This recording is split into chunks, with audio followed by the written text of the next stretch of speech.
أهلنا بالمخيمات بخير.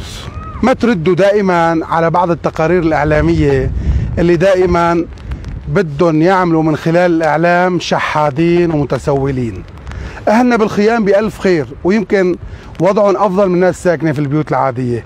فما دائما تنظروا لهذا الأمر الشيء اللي بتشوفوه دائما. شوفوا بكل خيمة في صوبيا، شوفوا أمامكم كل قدام في خيمة في سلة قمامة. يمكن أنا قدام بيتي وقدام بيوت الفلل السكن العادي ما في هي السلة. فالناس بخير ومشكورين المنظمات والداعمين ووزارة التنمية وحكومة الإنقاذ وكل الناس المسؤولين عن هي المناطق مشكورين.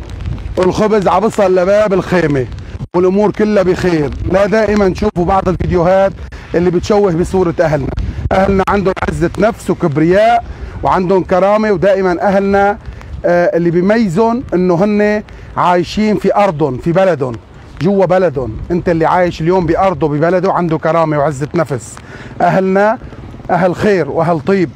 لازم دائما تعرفوا انه هي الناس تركت بلادها واراضيها وبيوتها واجت لهون مستعده تعيش في اي مكان، بس تعيش بكرامه بارضها. الحمد لله الامور تمام والامور خير، وهي كل الناس وضعها تمام. ومشكورين المنظمات الإنسانية والجمعيات وحكومة الإنقاذ ووزارة التنمية والمجالس المحلية، كلهم ما حدا بيقصر أبدا. ويمكن الناس عايشة هون تكون عايشة أفضل من الناس ساكنة بالقصور برا، لأنه عايش في بلده وفي أرضه. من داخل المخيمات عبد الله العمر.